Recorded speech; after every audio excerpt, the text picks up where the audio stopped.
Ok, boa noite a todos. Vamos começar o 22º Papo Tecnológico, e hoje nós estamos com a Andressa Bento, doutora Andressa Bento Leone Lara, que é psicóloga clínica e neuropsicóloga.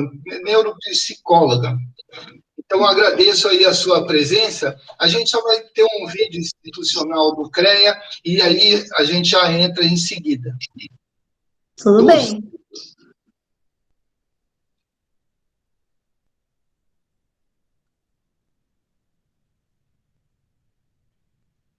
O que é a ART?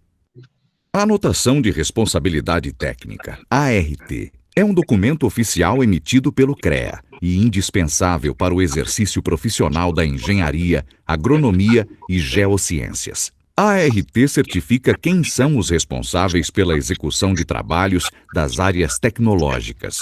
Para a segurança de todos, a ART garante que obras e projetos técnicos sejam conduzidos por profissionais habilitados. Além disso, a ART valoriza a atuação profissional, registra sua autoria, resguarda o contratante e o contratado e permite constituir o acervo técnico, um histórico da atuação do profissional, que tem grande valor no mercado de trabalho. A ART é essencial para a segurança de todos, principalmente da sociedade. CREA São Paulo. Fiscalização. Boa para o profissional, essencial para a sociedade. Ok. Eu agora queria apresentar aí a doutora Andressa, agradecendo a presença dela aqui na Associação dos Engenheiros e Arquitetos. A associação vem fazendo um trabalho, além de atualização com os profissionais da área tecnológica, nesse momento também trazendo informações que possam ajudar as pessoas nesse momento. A doutora Andressa vai falar sobre as emoções. Doutora Andressa, boa noite, obrigado. Boa noite a todos. Muito obrigada novamente pelo convite, tá? Eu fiquei muito feliz em participar, estar participando desse evento de uma maneira diferente, né? Como eu disse, eu acompanhei alguns. Há um tempo eu participo com eu contribuo um pouco com a revista, escrevi alguns artigos, principalmente em relação à Covid, que já vem nos acompanhando há um ano aí, um ano oficialmente, eu vou falar um pouco sobre isso. Então, eu queria muito agradecer mesmo ao convite. Eu só vou me apresentar mais um pouquinho, eu sou psicóloga, neuropsicóloga, como eu disse, eu trabalho também na APAE de Mogi das Cruzes, tem bastante gente presente aqui da APAE, também faço parte do Conselho Municipal da Criança e Adolescente de Mogi das Cruzes, também já vi que tem algumas pessoas aqui comparecendo. Então, vamos lá, né? Vamos começar a falar um pouquinho sobre essas emoções. É um tema muito atual, na verdade. Cada vez mais se faz necessário falar sobre emoções, principalmente nessa época de pandemia. Há um cenário novo, um cenário não linear aí que nós fomos inseridos e entrou sem pedir licença nas nossas vidas, né? Eu queria iniciar, na verdade, trazendo um pouquinho de como isso começou oficialmente, que eu achei, fazendo algumas pesquisas, eu achei bem interessante que em 11 de março de 2020, o diretor-geral da Organização Mundial da Saúde, ele anunciou o Covid-19, a doença causada pelo novo coronavírus, ele já anunciou que ele foi caracterizado como uma pandemia. Então, desde 11 de março de 2020, oficialmente nós estamos em pandemia. E esse cenário que a gente foi inserido, e de repente, cheio de dúvidas, cheio de incertezas, né? Muitas emoções, elas afloraram, principalmente as emoções mais consideradas negativas, como o medo, um medo muito forte, o medo do incerto. O nosso cérebro, ele não gosta do incerto, o nosso cérebro, ele sempre procura algo que nos é familiar, e de repente a gente foi exposto aí nesse cenário. E é somado a tudo isso, muitas notícias desencontradas, elas começaram a surgir, né? Muitas informações, as fake news que estão, assim, em alta, deixando mesmo, nos deixando mais confusos, mais incertos, mais inseguros em relação a isso. E, lógico, diante desse cenário, o que acontece? Cada um vai utilizar aquilo, o recurso emocional que tem, né? Só que o recurso emocional, nossas emoções, elas dependem de vários fatores, elas dependem também de como nós fomos constituídos como pessoa, elas dependem, tem as emoções que estão ali inatas, como medo, alegria e tristeza, mas tem as emoções que são desenvolvidas culturalmente, né? Como o orgulho, a culpa, muitas coisas, essa emoção desenvolvida culturalmente, a gente está ali inserido, qual é o recurso interno, como me constituir ali como sujeito, como eu lido com essas frustrações, como eu lido com algo que sai do meu curso ali, do meu planejamento. Então, nós fomos expostos a uma gama, assim, de incerteza, de alegria não, alegria, na verdade, eu vou falar sobre a importância dela, mas também a tristeza, a angústia, esse medo de uma morte real, porque se falava em morte, geralmente, né, agora a gente tem esse contato constante com essa morte física, essas notícias terríveis que nós vemos todos os dias nos noticiários. Então, assim, para falar sobre como eu vou manejar as emoções, como lidar com elas na pandemia, eu vou falar um pouquinho sobre o que são essas emoções, né? Dar uma introdução em relação a elas, como eu disse, o que mais se fala são, hoje em dia, atualmente, naquele sentimento negativo, de tristeza, a angústia, o medo da morte. Só que, veja, as emoções negativas também, elas são importantes para a nossa vida. Como a gente lida com isso, né? É natural que, diante do incerto, isso surge de uma maneira, assim, muito forte. Só que aí vai entrar o nosso histórico de vida, o que eu vou fazer com isso, né? Veja, as emoções, elas não são só as negativas, a gente, como trabalhar também, trazer alegria, trazer um pouco de otimismo ali para esse momento. O que fazer?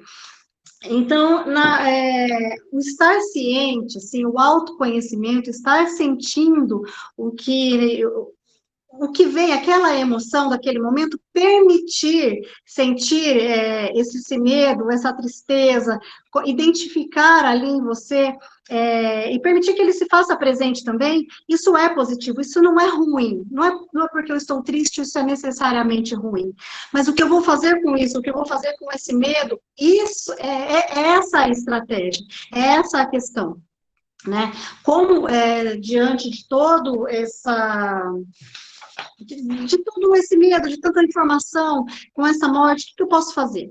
Né? Qual estratégia eu vou utilizar? Então, para evoluir em relação a essa emoção, esse autoconceito, entender como eu funciono, entender quais são as minhas fraquezas, mas também quais são as minhas forças, né? Eu também tenho forças, eu não tenho só fraquezas.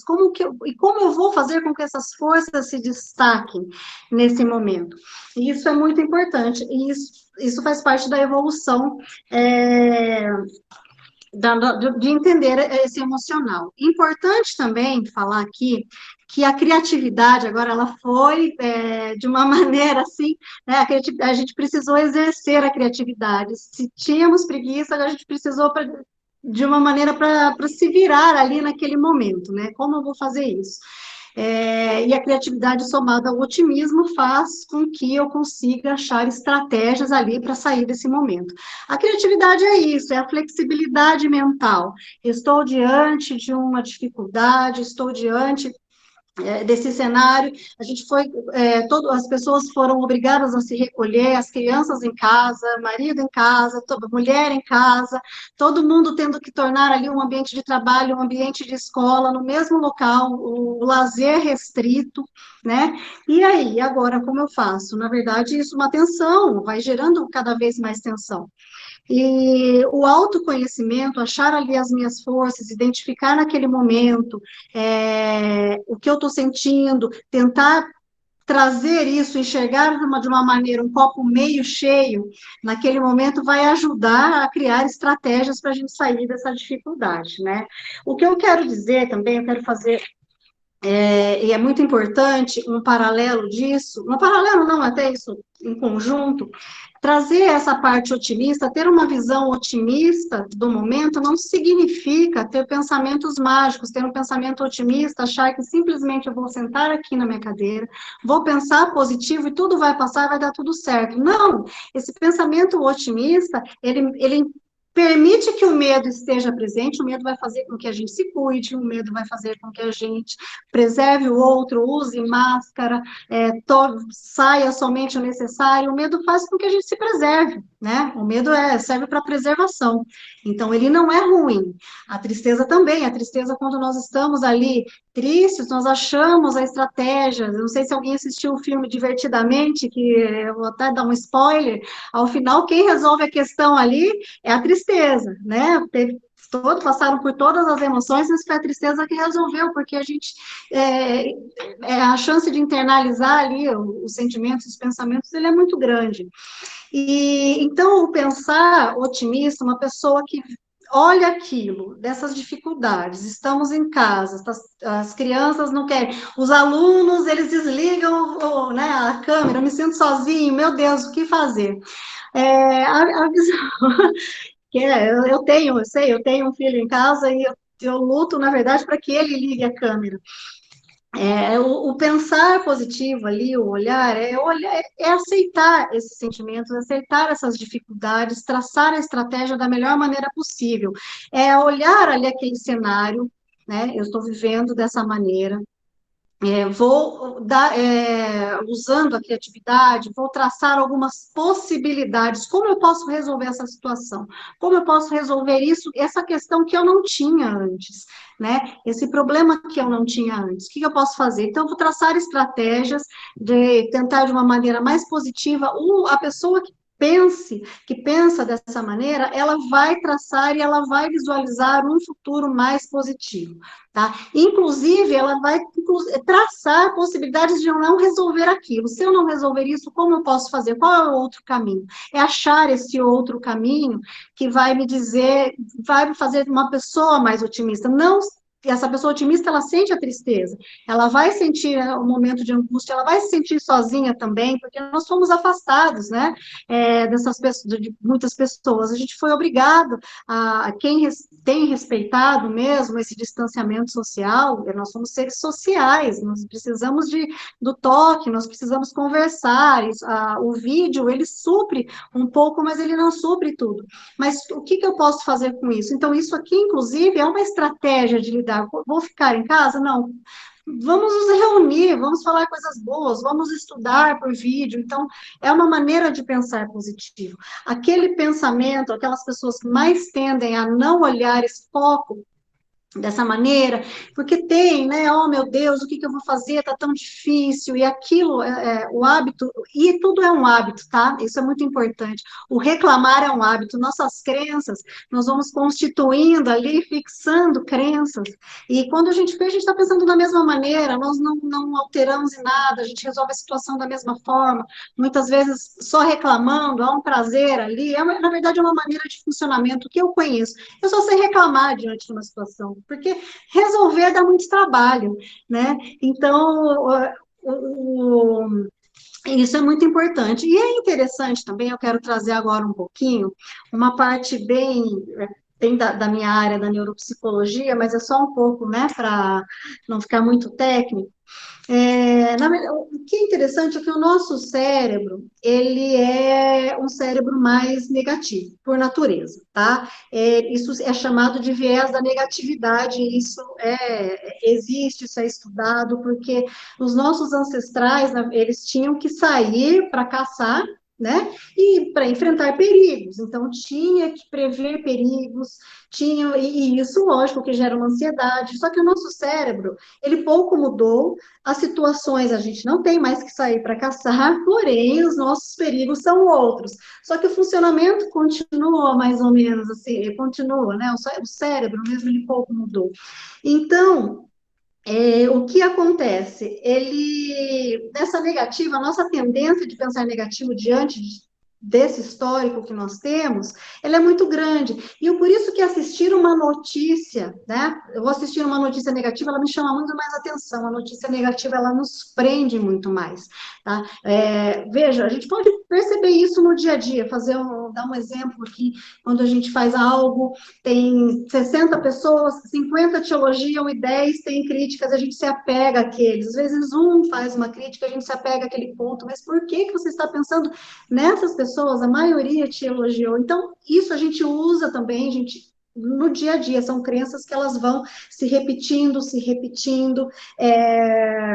O que é interessante, para complementar isso, que a ocitocina, que é o hormônio da felicidade, ela tem um tempo de metabolização muito rápida. Já o cortisol, que é o hormônio do estresse, que nós estamos submetidos aí ao hormônio, muito expostos a esse hormônio do estresse, diante do tempo que nós estamos vivendo, ele tem uma metabolização mais lenta. Então, isso mostra que o nosso foco para o negativo, ele sempre vai ser muito maior. Só que a saída é que isso tem solução, só que precisa treino. Né? Nós precisamos treinar o cérebro, assim como nós vamos para musculação, quem quer ficar forte, a gente faz uma caminhada para ter mais resistência, nós também precisamos treinar nosso cérebro para que ele tenha esse viés mais otimista. Tá? Para que a gente consiga traçar estratégias diante dessa dificuldade toda. E isso é muito interessante, porque o Mindfulness é um método cientificamente comprovado, muito eficaz, tá? Que ele faz exatamente isso. Ele fala que a felicidade não basta você virar para uma pessoa e falar, seja feliz, vai dar tudo certo. Eu não sei se vai dar tudo certo, mas a gente tem que ser feliz ali naquele momento que nós temos, né? Ele ensina, é lógico que eu estou falando bem pouquinho, né? É um método muito amplo, muito extenso, mas é lógico que se eu focar em algo mais positivo, eu vou treinando o meu cérebro para ter aquela percepção e quando eu me der conta, estarei lá tentando achar uma estratégia mais positiva para aquilo, tá? Então, e falando nisso positivo, como eu disse no começo, mas eu vou repetir, o ser otimista é muito diferente do pensar positivo, né? O pensar positivo, não, eu posso ir, eu vou dar tudo certo, jogo, entrego para os céus e vai dar tudo certo, um pensamento mágico de que eu sou super poderoso, isso não vai acontecer, tá? O otimista é aquele, sim, que entende, que passa pelos percalços da vida, que ele vai passar por essa situação, vai ter momentos, sim, de queda, vai ter momentos em que a gente vai ficar mais triste, vai sentir mais saudade de estar mais perto de um amigo, da família, né? Mas a gente vai ter mais resiliência para isso, a recuperação é mais rápida, né? Eu vou processar aquela ideia, eu vou processar aquele sentimento, eu vou olhar para mim, vou entender que, olha, eu estou ficando mais triste, hoje eu estou um pouco mais irritado, inclusive quando a gente tem essa autopercepção, o nosso convívio social fica muito melhor, né? Porque eu posso falar para um amigo, olha, hoje eu não estou muito bem, hoje eu não estou, hoje eu prefiro ficar mais quietinho. Não vamos fingindo que está tudo bem até que haja aquelas explosões, e a pandemia também trouxe uma quantidade de divórcios gigante, né? A gente tem estatísticas aí para comprovar, porque as pessoas vão ficando, não sabem lidar com isso, muitas vezes na correria do dia a dia não sabem lidar, né, umas com as outras, porque não se conhecem. Quando a gente se conhece, quando a gente se entende, a gente passa a ter empatia pelo outro, né? Porque eu conheço, eu sei, entendo que aquele outro não está bem. A empatia também é exercitada, né? Não nasce. Se eu vou rejeitando esses sentimentos, se eu vou ignorando aquilo que é de negativo, que eu considero, porque não se aceita, né? A gente fala muito sobre emoções, mas a realidade é que ainda não se aceita uma pessoa triste, a gente não aceita alguém que esteja mal-humorado ali naquele momento, exige-se que esteja o tempo todo feliz, com um sorriso no rosto, só que isso não é verdade, não, isso não é possível. Então, só que o que acontece? Aquelas pessoas, até voltando, falando, aproveitando esse gancho, para botar um pouco falar um pouco sobre essa positividade tóxica também, que é muito diferente. porque o ser positivo o tempo todo, isso não é saudável, esconder os nossos sentimentos, né? É ser obrigado a não vivenciar aquilo, isso vai se apagando realmente, é por isso que entra a empatia, isso vai se apagando, então se eu não posso permitir ficar triste, por que que o outro pode? Eu também não quero que você seja aqui, eu não sei se você está longe ou não da sua família, é um problema seu, não é um problema meu, então acaba havendo um distanciamento, né, uma falta de empatia, e isso adoece psiquicamente todos, tanto aqueles que não têm, tanto aqueles que demandam uma atenção ali no momento e não conseguem ter, hoje em dia pouco se escuta o outro, e a pandemia ela veio ali para trazer um distanciamento maior ainda, né? Já presencialmente a gente não queria ouvir o outro, imagina quando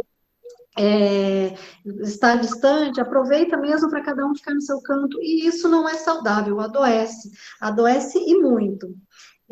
Doutora Andressa, oi, doutora Andressa, então, eu já tinha até conversado com a senhora antes, a questão da infodemia, né? A gente recebe informações de tudo quanto é lugar, cada informação, uma informação diferente, muitos fake news, isso aí acaba mexendo com as nossas emoções. O que a senhora poderia falar aí da infodemia, por favor? Olha, a infodemia vai entrar um pouco naquilo que eu disse, um pouco não, totalmente, em relação ao nosso cérebro, que ele adora notícias ruins. Mas vamos lá, quanto pior a notícia, mais ela chama atenção e mais ela é disseminada. Mas o que acontece com a infodemia nesse país, a gente estava conversando antes também, né? Num país, vamos falar de Brasil, porque onde a gente está vivendo, num país tão grande, com tantas culturas, assim, e culturas, cada um pensa de uma maneira, e tanta informação, tanta fake news, ela confunde, ela já traz mais incerteza, ela traz mais ansiedade, porque eu não sei até que ponto é verdade, eu tomo remédio, eu não tomo remédio, morre, não morre, é verdade que eu tenho que estar cheia, é verdade, não é mentira.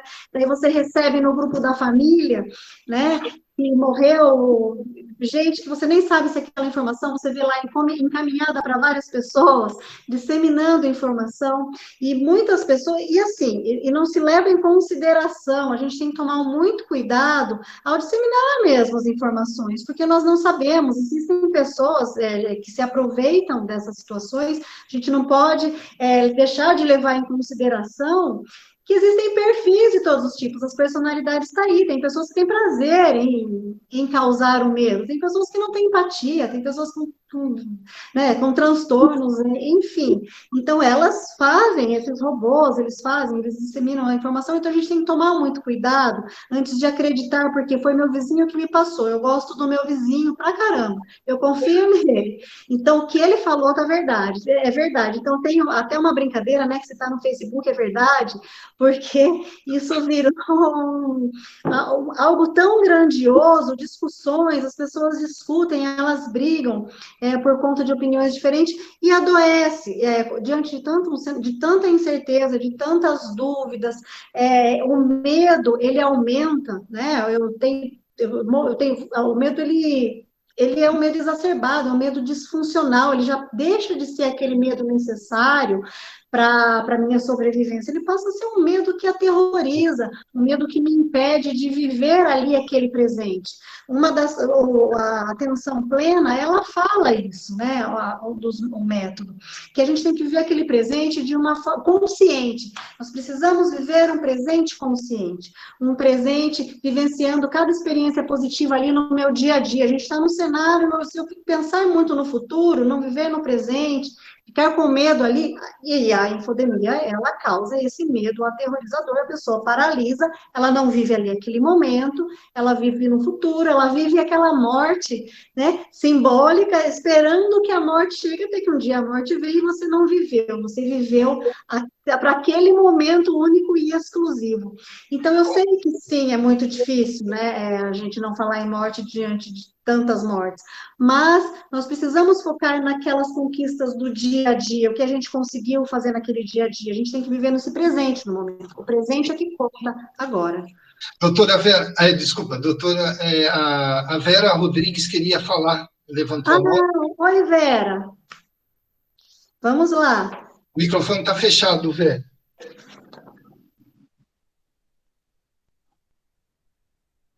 Oi, Vera, eu não estou ouvindo. O microfone está fechado, Vera.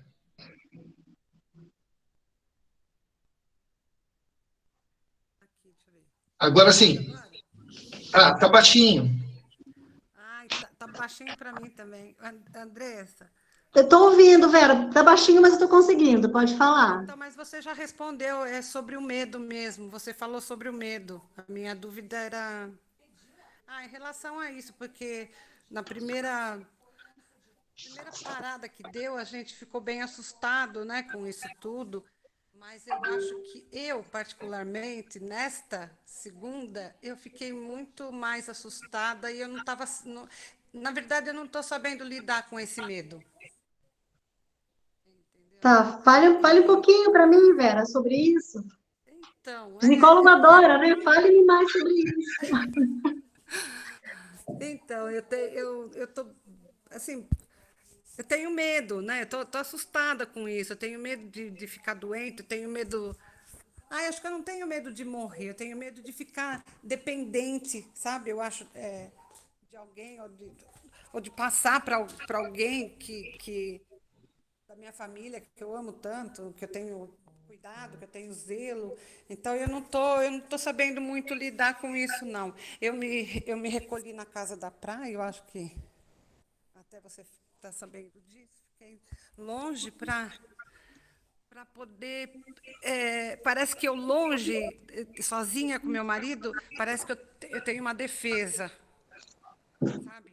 E hoje eu estou em Mogi, que eu vim na quinta-feira, mas isso, desde que eu cheguei aqui, parece que cresceu, sabe? Eu Tá. O que a não gente sabendo pode lidar fazer, com isso. Vera? O medo, né? Te cortei? Não, não, pode falar. Tá. O medo, ele passa a ser disfuncional, né? Quando ele começa a nos aterrorizar. É natural que a gente tenha, um dia a gente tenha mais medo, que a gente tenha visto alguma notícia não muito agradável, por isso que a gente tem que procurar um lugar, né? Um canal, olha, eu preciso me manter informado sim, mas eu vou buscar essa informação onde? Eu preciso buscar essa informação em um lugar que eu acho mais confiança. Mas o que é importante a gente ter em mente? Que nós não temos o controle sobre tudo. A gente precisa, a partir do momento que nós tomamos esse cuidado, que nós nos preservamos, sigo todas essas regras de higiene, eu faço tudo o que eu posso, tá? E isso está no meu controle, isso eu posso fazer. Então, tudo que está no meu controle, eu faço. Agora, aquilo que não está no nosso controle, a gente não pode focar nisso. Como eu disse lá, o nosso pensamento ele já vai direto em algo negativo. Então, você tem que entender, isso não está no meu controle. Eu faço a minha parte e penso de uma maneira otimista, tá? Não um pensamento mágico, de que vai funcionar, de que vai dar certo. Se acontecer algo, né, caso queira pensar nisso, mas eu acho que é importante a gente exercitar esse cérebro para não pensar tanto dessa forma negativa. Caso aconteça, eu fiz tudo o que eu pude. Isso aconteceu além das minhas forças, além da minha vontade. Então, para que não venha essa culpa, né, que muitas vezes nós sentimos, e a culpa ela é muito construída. A gente é culpado por tudo o tempo todo, tudo, né, você, desde pequeno, tudo é culpa, não se conversa. Hoje as coisas vêm de uma maneira diferente. Então, essa cultura da culpa, ela faz presente, é algo enraizado. É muito difícil a gente se livrar disso, mas é possível. Então, é fazer aquilo que está dentro das suas possibilidades. Não, o que não for, a gente não tem o controle. Tanto, olha, a pandemia, veio algo aí, todo mundo tinha planos, cada um com o seu plano individual, plano profissional, plano, né, de viagens, e isso foi por água abaixo. A gente teve que achar outra estratégia para viver de uma outra maneira. Verdade. Respondi? Doutora Andressa. Obrigada. Opa, doutora Andressa. Oi. Isso tem a ver com síndrome de pânico, esse processo? Pode desenvolver, sim, uma ansiedade, sim, claro. A síndrome do pânico, ela começa, né, com uma ansiedade, assim, ou começa tudo com medo, aquele medo é um pouco além, aquilo vai desenvolvendo para uma ansiedade, porque o pânico é uma ansiedade mais exacerbada, né, o nível lá, já que as reações físicas todas, elas se manifestam, a falta de ar, então pode evoluir para um pânico, sim, com certeza. Por quê? Porque a gente vai vivendo ali, nós estamos, lembra que eu falei agora do relação ao cortisol, a gente exposto ali aquele hormônio de estresse o tempo todo, e isso vai causando danos no nosso corpo, no nosso organismo. Uma ansiedade não elaborada, uma ansiedade não trabalhada, né, ela vai desenvolvendo para um pânico. E com essas reações físicas, aquela sensação de falta de ar, tremor, suor, sensação de que vai morrer, um desespero, a gente precisa higienizar as mãos, mas você nota que muitas vezes há um álcool exagerado, a pessoa não tocou e ela está com álcool, espirrando álcool em todo mundo o tempo todo. Isso já não é saudável, a gente precisa se cuidar, mas quando foge também, né? Quando há um excesso, todo excesso, ele não é bom. Tá? Nada que é excessivo, ele é bom, né? Então, ele pode evoluir, por isso que é importante, nesse momento, focar ali naquele presente, naquele dia a dia, naquelas conquistas. Eu vou falar muito isso nesse decorrer, né, dessa minha fala, porque é muito importante que a gente foque. Não que não possa, lógico, muitas pessoas trabalham com projetos, com objetivos, traçando planos, mas vivenciando aquele plano diariamente, vivenciando hoje, sentir o corpo. Quando eu for escovar os dentes, isso é o mindfulness, de novo, eu volto aqui, né, de uma maneira bem singela, mas falando sobre isso. Vou escovar os dentes, eu sinto aquela sensação boa de escovar os dentes, vou tomar um café, aproveitando, focando. Quando a gente foca a nossa atenção em outra coisa, o nosso cérebro ele não para pensar no ruim, no que pode acontecer. Então, eu vou focando, trazendo essa atenção plena para cada momento da minha vida, e ele não dá margem para aqueles pensamentos negativos. Então, a gente tem que lutar contra essa nossa natureza, que é esse viés da negatividade. É uma luta diária, um exercício diário, é um treino diário. Doutora Andressa, nesse período de isolamento, a gente acaba se cobrando demais da gente mesmo, né? Não é bom a gente perdoar as nossas falhas? A gente aceitar que a gente não consegue, por exemplo, controlar a alimentação, não consegue, às vezes, estabelecer um trabalho para fazer, e aí não consegue fazer, e a gente fica com aquele pensamento, né? Puxa vida, não consegui. A gente é um chicote eterno, né? Deixa eu pegar um chicotinho ali e deixa eu me punir um pouquinho, eu sou tão carregado de culpa, eu preciso fazer tanto. E assim, né, como eu disse, a gente estava conversando antes, as redes sociais, as mídias, elas são fundamentais, mas elas também, como tudo, têm esse lado negativo. Então, no início da pandemia, muitos falam, inclusive eu escrevi algumas coisas também, falando, tem que tentar, vamos lá, faça alguma coisa diferente, seja produtivo, faça um curso, leia um livro, mas a gente não precisa fazer tudo isso. Muitas vezes o não fazer nada é fazer alguma coisa, você se permitir ali vivenciar aquele momento. A gente não precisa ler um livro por semana, a gente, se não quiser, eu não estou afim, eu não vou fazer, esse exercício é muito importante, sim, tá? Eu vou reforçar isso, mas hoje eu não estou afim, por que não descansar? Por que fazer tudo, fazer esse planejamento, sair da pandemia com todos os cursos, especialistas em várias áreas, não tem essa necessidade. Tá? Mas o que acontece? Como se ouve muito, principalmente algumas das redes sociais, você vê as pessoas produzindo, o tempo todo produzindo, isso já vai trazer aquele sentimento de culpa novamente, a gente vai se punir, então nós precisamos nos perdoar, nós nos punimos demais mesmo, nós precisamos, sim. O perdão, principalmente o perdão próprio, né? Ele é fundamental, não é só o perdão alheio. Doutora, a gente, todo mundo está vivendo um distanciamento social, mas é o distanciamento social físico, né? E muita gente fala que esse distanciamento, ele tem o distanciamento social físico, mas tem que ter o engajamento social. A gente não pode deixar de conversar com as pessoas, de se conectar, que nem o que nós estamos fazendo nesse momento agora. Poderia estar assistindo um jornal, poderia estar lendo um livro, mas não, nós estamos aqui se interagindo com outras pessoas no sentido desse engajamento social. Isso é bom para a gente?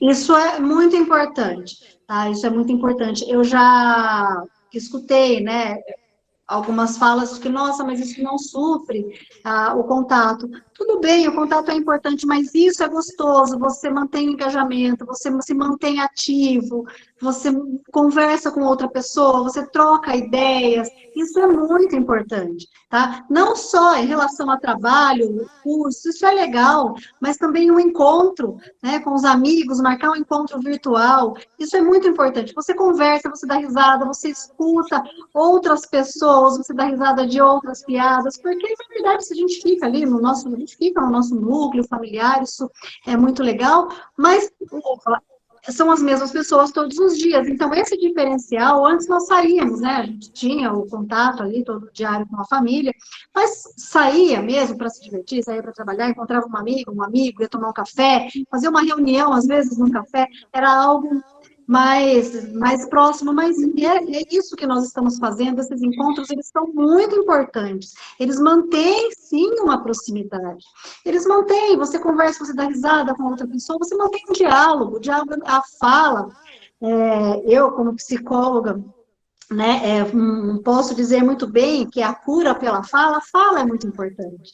Então, não importa como essa fala vai ser feita, se vai ser presencial, se vai ser por vídeo, se vai ser por áudio, mas a fala, muitas vezes, muitas vezes não, é a fala que muda a nossa forma de pensar, a fala alivia, a fala é fundamental. Né? O Jean Carlos, é o Jean, né? Pode falar, Jean. Leite. Boa noite. Boa noite, Paulo. Boa noite, doutora Andressa. Tudo bem? Boa noite. Seguindo um pouquinho nessa linha que a senhora está falando, eu acho importante realmente esse contato. A gente está mais dentro de casa, precisa de conversar com as pessoas que estão fora. Por outro lado, também, eu fiz meio que o oposto. É tanta divergência em rede social, é tanta discussão sobre coisas fúteis que acabam virando cabo de guerra, né? Que eu, de uns tempos para cá, deixei bem poucos grupos, saí da maioria dos grupos que eu participava, porque aquilo estava fazendo mal, a verdade é essa, estava irritando, sabe? Você passava um dia lendo algumas coisas lá que você discordava tudo, perdia a vontade de ter assim, uma discussão saudável com as pessoas, falei, quer saber uma coisa? Antes que eu me torne inimigo das pessoas, é melhor deixar os grupos. E optei por essa questão de ir saindo dos grupos. Hoje eu mantenho aqueles grupos que são mais importantes, tudo, e que me trazem algum retorno, me dão alguma coisa de interessante, né? Porque realmente parece que a coisa polarizou de tal forma que, ao invés de fazer bem, está fazendo mal para todo mundo. Na verdade, assim, cada um vai achar a sua estratégia, né? O que mais faz, o que me faz bem me afastar, no caso, no momento, se é legal afastar, bloquear, a gente brinca, quer bloquear, bloqueia sim, por que não? Se está me fazendo mal, né, a gente tem que se respeitar também, nós não podemos agradar a todos o tempo todo.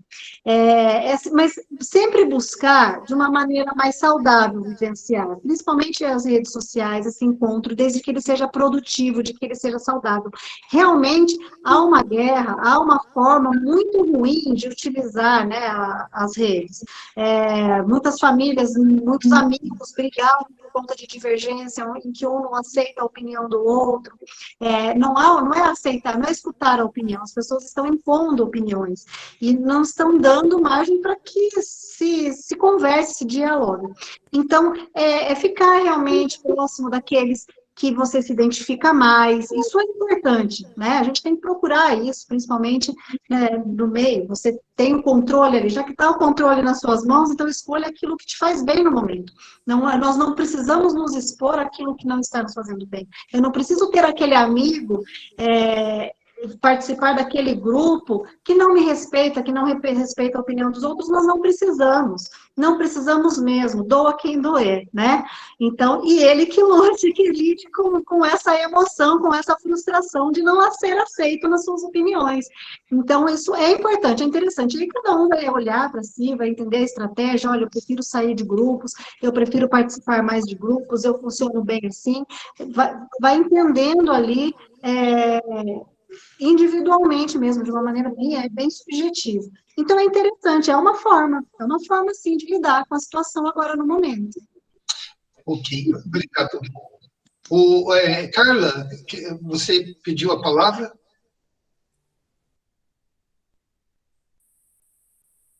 Eu acho que fui eu. Cláudia, não é? Cláudia. Cláudia. Oi, Cláudia.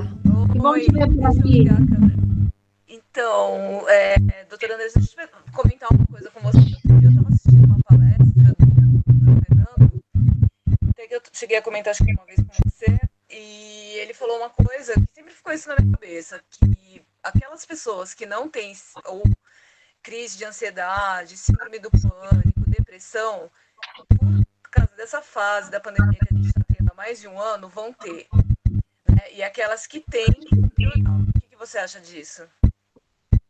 Olha, diante do que a gente está vivendo, realmente, e com alguns estudos, né, que já vem mostrando o quanto a ansiedade, a depressão realmente aumentaram, né, por tudo isso que nós já falamos, essa disseminação essa incerteza. Na verdade, agora a gente achou, faz um ano, veja, eu comecei falando que desde março de 2020 foi decretado oficialmente, lógico que isso provavelmente já vinha acontecendo antes, mas nós entramos oficialmente em pandemia, e hoje ainda, cada hora é algo que a gente tem que lutar, sai a vacina, não sai a vacina, agora sai vacina, vai tomar vacina, quem não vai tomar vacina, e isso coloca num estresse emocional muito grande.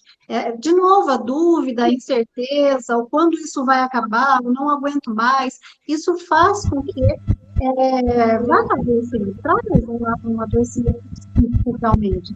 O que é importante diante de tudo isso, para amenizar ou para lutar contra isso, buscar estratégias para melhorar, estratégias como ou lidar com alguma coisa, procurar algo que te tire o foco naquele dia, tirar o foco mesmo do pensamento negativo. É claro que isso é treino. E as pessoas, por mais que a gente fale muito sobre emoções, muito sobre como treinar o cérebro, buscar respirar, dentro da respiração, meditação, isso é muito disseminado. A fala ficou ruim, eu ouvi aqui, vocês estão me ouvindo? Eu tô. Tá. Então, lançando mão de estratégias para que isso possa ser amenizado. Mas é claro que fica muito difícil mesmo, que a ansiedade está aí, a depressão está aí, na verdade elas andam juntas, né? E vai desencadeando um pânico, e agora o toque também, que faz parte da ansiedade, porque precisamos higienizar, tomar banho. Quem já tinha tendência, o toque é uma ansiedade, faz parte dos quesitos ali da ansiedade, já limpava tudo, isso vai potencializar, então por isso que precisamos lutar contra isso. Fazer um exercício diário, um treino, porque é muito mais forte, a nossa tendência é muito maior a pensar para o lado negativo. Então a gente precisa lutar contra isso, lutar contra nós mesmos, né? Tomar as rédeas ali do nosso cérebro e falar, ó, aqui quem manda sou eu, e eu vou pensar de uma maneira diferente. Não é fácil, tá? Eu estou brincando assim, mas é difícil, requer paciência, tá? E treino mesmo, treino diário. Até dar algumas dicas, sempre, assim, como a gente tem muito exposto a celular, a computador, é um processo, o Pedro Sampaio falou, é um processo. Tá? Um processo lento. Quando as pessoas chegam aqui no consultório, muitas vezes, olha, eu estou com isso, já começa aquela fala logo na primeira sessão, geralmente é uma fala mais, né, frenética de tudo que está acontecendo na vida, o que eu posso fazer? Eu já começo falando exatamente isso. É um processo, tá? Eu não... Obrigado. Nelson Gasparim?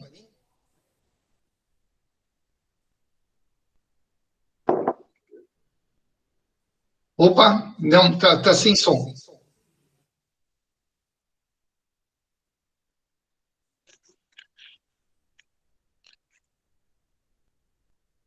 Não, não. Não, não estou ouvindo.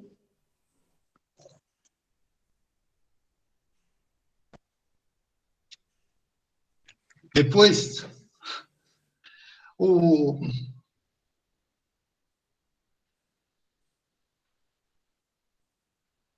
Tem mais Doutor, alguma pergunta? doutor, poderia, se a gente pudesse, não sei se eu pudesse abordar a questão da síndrome de burnout, porque, de certa forma, eu acho que muita gente acaba ficando aí, fica esgotado, né? E eu acho que, se a senhora pudesse abordar com mais propriedade. Sim, né? A verdade é um esgotamento também, né? O síndrome de burnout, inclusive, é bem simbolizado com, não sei se eu acompanho bastante, eu estudo muito sobre isso, e geralmente quando você vai procurar é um fósforo se apagando, então aquela energia, aquele esgotamento emocional, aquele esgotamento físico, ele é bem evidente. Por quê? O que acontece? Olha, estou trabalhando em casa, home office, como todo mundo diz, né? Estamos em home office, tá? Só que em home office, antes do trabalho, você chegava àquele horário, você tinha seu horário de almoço, você tinha aquele horário né, do trabalho, tinha o horário do café, saía para casa, às vezes estendia um pouco, às vezes tinha alguma reunião, mas enfim, geralmente é algo mais controlado. Em casa, principalmente professores, né? Mas de uma maneira geral mesmo, o trabalho dobrou. Né? Porque aquele lugar, inclusive as alimentações, elas geralmente são feitas enquanto você trabalha, você não tem mais pausa, você perde-se um pouco aquele limite. Eu tinha um limite imposto ali naquele lugar que eu ia trabalhar, agora eu perco um pouco o meu limite. Eu acordo cedo, eu já começo a trabalhar, não me dou conta, porque eu estou em casa, muitas vezes vestido de uma maneira confortável, e vou trabalhando, daí a pessoa me liga fora de horário, porque ela também está em casa, daí eu preciso resolver aquele problema da empresa, o problema do trabalho ali, 8 horas da noite está recebendo uma mensagem.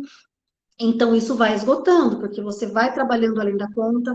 Eu escuto muitas pessoas, mas, assim, isso está um geral mesmo, que está trabalhando, estou trabalhando o dobro. E é verdade, né? As pessoas estão trabalhando o dobro. Os professores, de novo, falando, o aluno liga fora de hora, olha, eu só posso fazer isso agora, só posso fazer isso depois. Se a pessoa não responde, ele não faz outra hora. Então, isso vai causando um esgotamento com essa falta de limite. Por isso que a rotina na nossa vida, ela é fundamental. O nosso cérebro, ele exige que tenha uma rotina, porque ele vai se adaptar àquilo também. A rotina, ela nos equilibra, a rotina nos dá uma sensação de controle, por mais que seja algo fantasioso, mas é uma sensação de que eu estou no controle, de que isso vai acontecer de tal forma. Então, ela é extremamente importante, ela é fundamental. Esse trabalho sem hora, olha, eu almoçava meio-dia, mas agora 3 horas da tarde eu acabo comendo alguma coisa. Não é assim que funciona. O cérebro ele fica confuso. Hora do quê? Hora de descansar. Daí insônia. O problema de insônia aumentou demais, né? Na verdade, por conta desse excesso de informações, estresse e muita exposição às telas, o ideal até que quando se vá dormir, desligue pelo menos umas 2 horas antes das telas. Então, é importante, claro que a síndrome de burnout, agora mais ainda, se ela já existia, agora ela potencializou também, ela existe, e é fundamental que se estabeleça uma rotina. Quem não estabeleceu, estabeleça, porque ela vai dar aquela sensação de controle que a gente precisa para viver com uma qualidade, uma saúde mental, uma qualidade de vida. Legal. O Nelson, conseguiu, Nelson?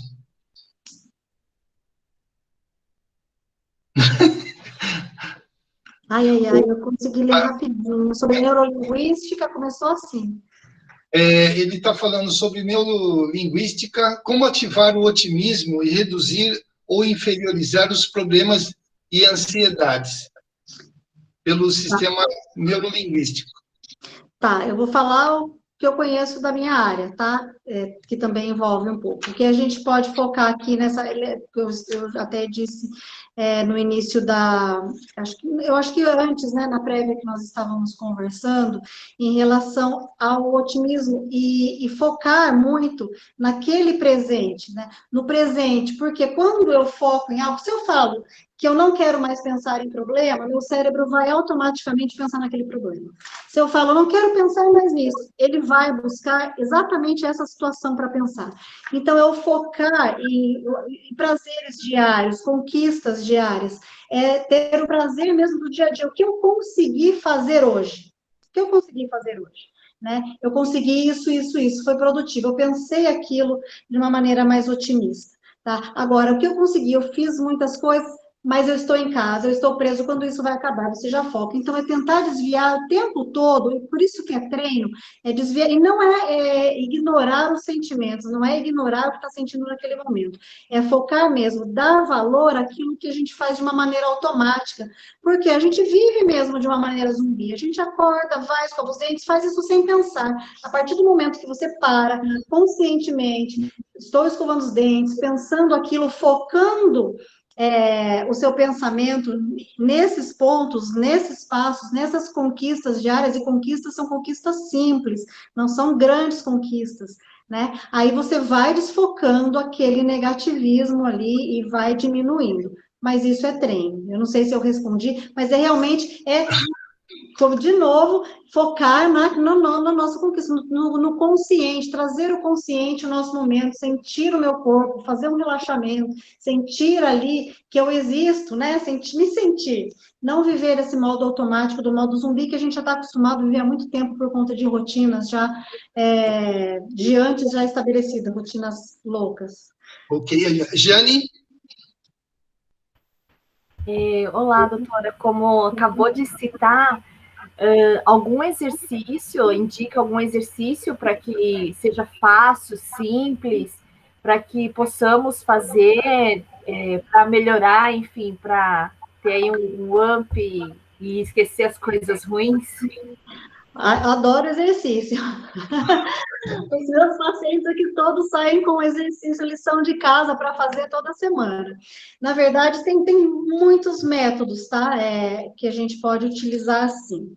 Um simples, é a respiração, respirar, o sentir o corpo, tá? Uma delas. A respiração, a meditação, que é algo que realmente é comprovado que muda, que acalma, diminui a ansiedade. Mas o que eu gosto muito, que são as lições de casa que eu passo para os meus pacientes, quando vier algum pensamento negativo, vier algum desconforto, do nada, de repente, parece que eu senti algo, uma irritação, eu sempre falo, anotem aquilo, para a gente buscar entender de onde veio, que pensamento, o que você estava fazendo no momento. Tá? O que estava acontecendo ali? Para a gente trazer a memória, o que está, para tentar descobrir o que causou aquele desconforto. Então, anotar as emoções ali, e eu acho muito legal quando anota, porque depois de trabalhado, depois de descobrir aquele evento que desencadeou aquilo que eu nem sabia, tá? Por que eu estou angustiado? Não sei, estou com uma angústia que eu não sei de onde. Então, vamos lá, vamos pensar, vamos exercitar isso, tentar remontar ali, achar o que eu estava fazendo, que foco, por que isso se instalou ali naquele momento. E quando eu olho isso, que eu anotei, o que eu estava sentindo, jogando as minhas emoções, primeiro, quando a gente joga as emoções, a gente transfere aquilo para um papel, e esse tem um efeito terapêutico muito importante e comprovado, inclusive, né? É um efeito muito bom de jogar. Depois de passado, depois de trabalhado, eu vou olhar em outro momento, e vou observar aquilo que eu estava sentindo. A partir por que eu estava sentindo, aí você começa a analisar de uma maneira mais fria, porque aquilo não estava mais presente, né? Então, fazer um diário das emoções, eu adoro o diário das emoções aqui. Eu até dou muitas vezes um caderninho, olha, traga para mim o que aconteceu. Se não tiver, escreva aí durante a semana, nos momentos para a gente avaliar aí o que você está mais sentindo, mais felicidade, mais tristeza. Então, anota aí para a gente fazer um panorama para entender, né, em que momentos mais, porque às vezes as pessoas têm muito disso, ao entardecer eu fico mais triste, a gente vai descobrindo isso aos poucos.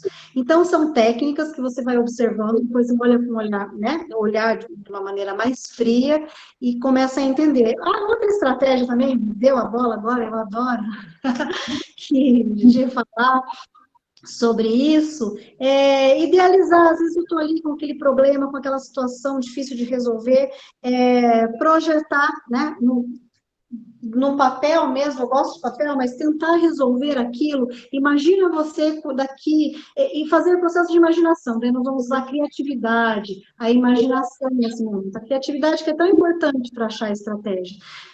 No momento que, eu estou com esse problema agora, daqui um mês, como eu poderia resolver? E daqui um ano? Como? Isso é uma mentalização que nós vamos fazer, uma projeção, né, jogar um pouquinho para o futuro, a gente não sabe se isso vai acontecer, mas isso é bem terapêuticos. Olha, o Pedro Sampaio, metas alcançáveis, fundamental, né? A gente pode, metas alcançáveis no momento é o que a gente tem que fazer. Não dá para viajar tanto na maionese agora, para ser mais realista, porque quando eu digo otimismo, é otimismo, mas realista, não é um otimista imaginário, é aquilo, sou otimista, vou tentar, mas eu sou realista, as coisas podem acontecer, elas podem acontecer de uma maneira que eu não planejei. Então, eu ouvi uma pessoa escreveu ali o Diário das Emoções, ele é ótimo, porque ele tem um efeito terapêutico muito significativo, é muito legal. Então, se projeta daqui a 5 anos, daqui a 10 anos, como eu estaria com esse problema? Eu sentiria, tentar sentir aquilo, né? Isso de uma maneira imaginária mesmo, aí a imaginação vai para jogo. Eu sentiria isso dessa mesma forma que eu estou sentindo. É um exercício mental. Então, são vários exercícios, eu adoro, como eu digo, meus pacientes aqui saem todos com uma atividade para fazer. Ok, doutora Andressa, são 8h04, eu queria fazer a última pergunta, que como exercício, o que a senhora acha do relaxamento? O relaxamento é fundamental, também comprovado, tá? Ele muda até a estrutura, ele muda, o relaxamento, ele desliga daquela agitação, daquele pensamento, e ele leva o cérebro a uma calmaria, e também ele é um treino, porque com os métodos de relaxamento, ele diminui a ansiedade no sentido, quando eu automaticamente eu vou conseguir levar aquilo para um momento de estresse quando eu estiver mais treinado. Então, eu vou treinar, eu vou relaxar, eu vou treinar a respiração. O que acontece? Muitas vezes no momento, depois, quando a gente estiver bem treinadinho, no momento de ansiedade, algo difícil que eu tenho que realizar, só na prática daquele relaxamento do corpo ali, em qualquer lugar que eu estiver, e praticando uma respiração, o cérebro já vai ser sinalizado de que ele já pode, ele está treinadinho. Então, ele sinaliza para o corpo que é hora de baixar aquele nível, né, de ansiedade, e isso funciona, isso é eficaz, isso é comprovado, eu acho fantástico as técnicas de relaxamento, muito bom. Legal, muito obrigado. Eu vou pedir para o Nelson aí dar as suas palavras aí, como presidente da Associação dos Engenheiros e Arquitetos. Nelson. Pessoal, boa noite a todos. Doutora, uma bela palestra. Aprendemos muita coisa com você hoje. Acho que eu vou contratar você para ser nossa psicóloga da nossa associação. Assim, ela sempre, quando precisar, de Pinhal. Sim, sim. Boa, Nelson. Mas legal, viu? Gostei muito da sua palestra. Foi aquilo no início, né? Antes de começar o evento, a gente estava tocando, né, uns papos aí. E nós falamos que com essa pandemia, né? É um vírus, é algo novo, né? E por ser algo novo, é difícil nós, seres humanos, saber como é que isso vai se evoluir, como é que isso vai acontecer. E depois também tem a politização, né, aqui no Brasil, dessa pandemia e lockdown, fica em casa, não vai, sai, pega vírus. Isso aí mexe muito, né, com o ser humano. Mas é legal. Eu gostei da sua palestra, aprendi muita coisa. E, parabéns pela pessoa que você trouxe, viu? Nossa palestra. Até deixo aqui para a Jane, né, se nessa revista der para apresentar alguma coisa da doutora, ou então na próxima revista, que eu não sei se a ponta já está fechada, sobre um tema também para a nossa próxima revista. Bom, e, pessoal, obrigado pela presença e pela participação.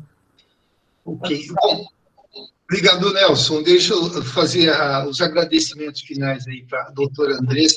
Doutora Andressa, a senhora trouxe aí uma luz nova aqui para a Associação dos Engenheiros e Arquitetos e para o público que está assistindo, né? Estamos todos no mesmo barco, como o pessoal costuma falar, uns com um colete de mergulho e outros sem nada, né?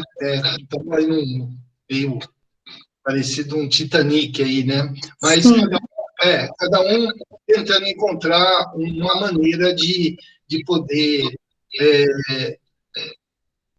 fazer passar esse momento, porque tudo passa, né? Como já foi falado aqui mesmo, né?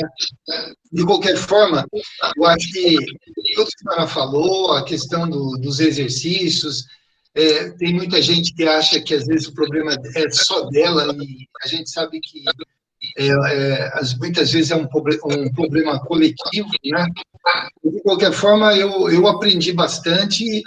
Eu fico feliz aí da senhora estar aqui. A Juliana está avisando que essa palestra está no YouTube também, né, gravada. E, como o Nelson falou, vamos esperar a hora que a gente puder fazer presencial, a gente convidar a senhora para fazer uma palestra lá na nossa sede, no nosso anfiteatro que nós temos lá. Muito obrigado, doutora Andressa. Muito obrigada. Eu estou dando risada, eu queria agradecer também aqui pelo convite, adorei participar, adoro falar, como vocês perceberam. Se deixar, eu fico falando aqui horas. Eu estava dando risada que eu acho que o Pedro Sampaio falou, nossa, preciso muito. Você enlouquece mesmo, mas eu queria muito agradecer, gostei bastante de estar presente, gostei bastante, queria agradecer aos que participaram, muito bom mesmo, tá? Aceito fazer a palestra, adoro. Ok, muito obrigado, obrigado a todos que participaram aí, que tiveram aí um tempinho para poder escutar o Papo Tecnológico. Muito obrigado e até a próxima. Obrigada, viu, gente? Obrigada. Tchau, tchau, boa noite. Boa noite.